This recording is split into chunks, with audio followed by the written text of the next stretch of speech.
Tom was scrolling through Forbes one night. Not the billionaire list, not the tech founders, not the celebrities with their music deals and their brand partnerships and their faces on magazine covers. He was reading a different list entirely, a quieter list, a list that most people scroll past without stopping because the names on it are not glamorous and the businesses are not exciting, and there is absolutely nothing about them that would ever make you want to post about them on social media. It was a list of the most profitable small businesses in America. And Tom stopped scrolling completely when he saw what was at the top. Not software, not artificial intelligence, not cryptocurrency, not anything that gets talked about on the news or debated on finance podcasts or celebrated at startup conferences. The most quietly profitable businesses in America: wash your car, store your old furniture, clean your clothes, vend you a bag of chips at 2 in the morning, cut your grass, unclog your drain. And Tom sat there staring at his screen, thinking the same thing you are thinking right now. How is that possible? How are these businesses so ordinary and so unglamorous that most people would be embarrassed to tell someone at a dinner party they owned one, generating millions of dollars in annual profit while everyone around them is chasing the next big thing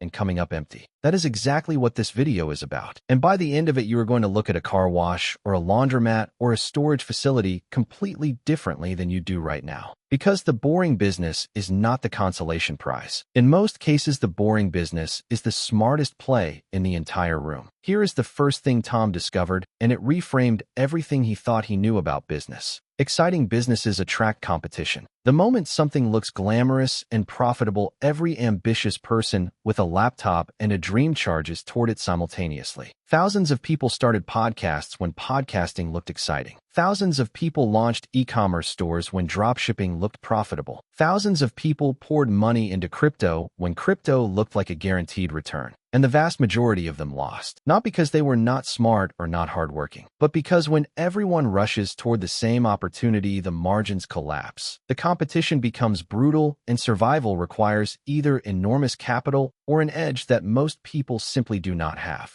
Boring businesses have the opposite problem. Nobody wants to own a laundromat. Nobody is telling their friends over drinks that they just bought a portable toilet rental company. Nobody is writing Instagram captions about their vending machine route. The unglamorous nature of these businesses is not a weakness. It is a moat. It keeps the competition out. It keeps the margins intact. It keeps the profits flowing quietly and consistently to the person who is willing to do what everyone else looked down on. The boring business does not need to be exciting. It needs to make money. And make money it does. Let's start with storage. Self-storage is one of the most reliably profitable industries in the entire American economy, and almost nobody talks about it because there is nothing interesting to say about a metal box sitting in a parking lot behind a chain-link fence. But here are the numbers, and the numbers are extraordinary. The self-storage industry in the United States generates over $40 billion in annual revenue. It has been one of the most recession-resistant asset classes of the last 50 years. During the 2008 financial crisis, when banks collapsed and real estate crashed and millions of Americans lost their jobs and their homes, self-storage occupancy rates barely moved. Because when people lose their homes, they still need somewhere to put their stuff. When people downsize, they still need somewhere to put their furniture. When people go through divorces and job losses and life transitions of every kind, they rent a storage unit. Demand does not disappear in a recession. In many cases, it increases. The economics of a storage facility are almost absurdly simple. You build or buy a structure divided into units of varying sizes. You rent those units monthly. Your operating costs are extremely low, minimal staff, no inventory, no product to manufacture, no service to deliver beyond providing a locked door and a clean space. Your biggest expense after the initial capital investment is electricity and basic maintenance. A well-run storage facility in a decent location operates at profit margins between 30 and 40%. A large facility generating $2 million in annual revenue is keeping $600,000 to $800,000 of that as profit. Tom looked at those numbers and looked back at his savings account earning 73 cents a month and felt something shift permanently in his understanding of what a good investment actually looks like. Now let's talk about laundromats. Because the laundromat is perhaps the single most underestimated business in America. People walk past them every day without a second glance. They are utilitarian. They smell like detergent. They are full of people quietly waiting for their clothes to dry, and scrolling their phones. There is nothing exciting happening inside a laundromat at any given moment. And yet a well-located laundromat in a dense urban or suburban area generates between $300,000 and $500,000 in annual revenue, with profit margins that routinely exceed 25%. The machines do the work. You do not need to be there. You do not need to manage a complex team. You do not need to develop a product or acquire customers through expensive marketing. Your customers come to you out of pure necessity because they need clean clothes and they do not own a washing machine, or they are doing a load too large for their apartment unit to handle. The laundromat business has one more quality that makes it genuinely extraordinary from a financial perspective. It is an almost entirely cash business. Revenue comes in constantly, in small amounts, from dozens of customers every single day. There is no single client who can walk away and destroy your revenue overnight. There is no contract that expires. There is no sales cycle. There is no pitch. Someone needs clean clothes. They come in. They pay. They leave. The machine earns money while you are sleeping, while you are on vacation, while you are sitting at a different job. The laundromat does not take days off. Car washes are the third business Tom could not stop thinking about. And this one surprised him more than any other because he had driven past car washes his entire life without once considering what the person who owned that building was actually making. Here is what they are making. A single express tunnel car wash, the kind where you drive through on a conveyor belt and the whole thing takes 4 minutes, generates on average between $1 million and $2 million in annual revenue. The top performing locations generate significantly more. Operating costs are high relative to storage or laundromats because of water, chemicals, equipment maintenance, and staffing. But the volume is extraordinary. A busy car wash on a good location runs 300 to 500 cars through on a standard weekday. On a Saturday after rain, that number can double. The subscription model transformed the car wash industry completely over the last decade. Instead of charging per wash, the smartest operators moved to monthly memberships. $15 a month, $25 a month, unlimited washes. Customers love it because they feel like they are getting value. Owners love it because they now have predictable recurring monthly revenue regardless of whether the customer actually shows up. A car wash with 5,000 active monthly members at $20 per month is generating $100,000 in recurring revenue every single month before a single additional customer walks in. Tom sat back in his chair and thought about how many subscription businesses he had heard celebrated in the tech world. And here was the exact same model. Recurring revenue, high retention, predictable cash flow, running out of a building that washes cars. Vending machines are where it gets genuinely accessible, because unlike storage facilities and car washes, which require significant upfront capital, a vending machine business can be started with a few $1,000s and scaled at whatever pace your cash flow allows. A single vending machine placed in a high-traffic location generates between $300 and $1,000 in monthly revenue, depending on location and product. The profit margin after product costs sits around 30 to 50%. One machine is a side income. 10 machines in good locations is a meaningful monthly cash flow. 50 machines is a serious business, generating tens of thousands of dollars per month from a network of boxes that work around the clock without a single employee. The vending machine business rewards one skill above everything else: the ability to find and secure great locations. A vending machine in a hospital corridor, a university dormitory, a busy office building, a gym, a factory floor. These are gold. A vending machine in the wrong location makes nothing. The entire strategy is location,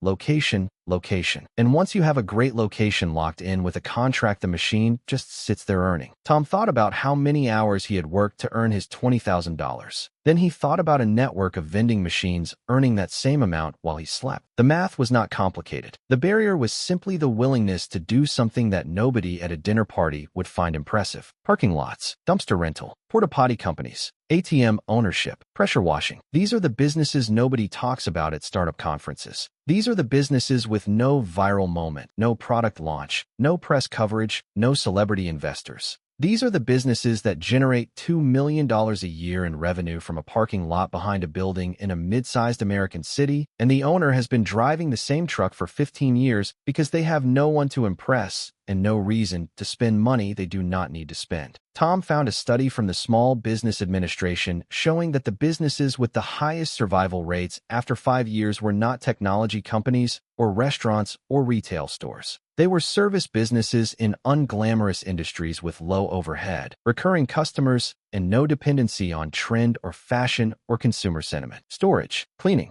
Maintenance, waste management. The businesses that solve a problem so basic and so permanent that no economic cycle, no technological disruption, and no shift in consumer behavior makes them irrelevant. People will always need their clothes cleaned. They will always need somewhere to store their things. They will always need their car washed and their drain unclogged and their garbage removed. The need is permanent. The demand is inelastic. The profit is quiet and consistent and completely ignored by everyone chasing the exciting thing. Tom asked himself a question that changed the way he thought about money for the second time in a year. Why does everyone chase the exciting opportunity when the boring opportunity is sitting right there generating millions of dollars with almost no competition and almost no one paying attention to it? And the answer he came to was this. We have been taught to associate excitement with opportunity. The more exciting something sounds, the more legitimate it feels as a path to wealth. Crypto sounds exciting. Startups sound exciting. Day trading sounds exciting. A laundromat does not sound exciting. A storage facility does not sound exciting. A parking lot does not sound exciting. So we ignore them.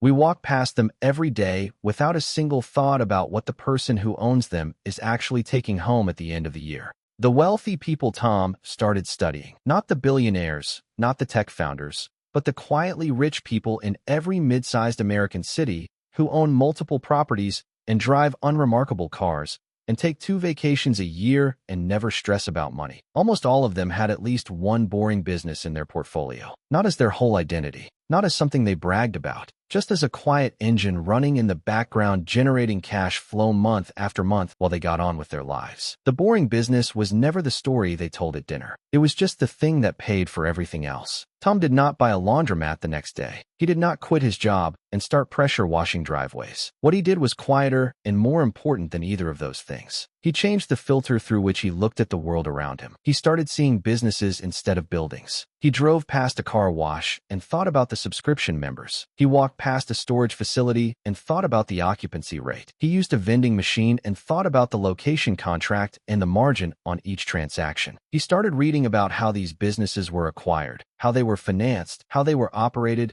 and what a realistic entry point looked like for someone starting from zero. Because here is the truth that nobody tells you when you are young and trying to figure out how money actually works in the real world. You do not need to invent something. You do not need a revolutionary idea. You do not need a pitch deck or a venture capitalist or a moment of genius in a garage. You need a boring business in a good location solving a problem that never goes away. That is it. That is the whole secret that the quietly wealthy figured out a long time ago and never felt the need to put on a podcast or sell in a course or celebrate on social media. Because the boring business does not need an audience. It just needs customers. And customers it has. Every single day, rain or shine, recession or boom. While everyone else is chasing the next exciting thing, the laundromat is running. The storage units are full. The car wash conveyor is moving. And the owner is somewhere else entirely, living a life that looks completely ordinary from the outside and is completely free on the inside. Tom is not on the outside of that anymore. And now, neither are you.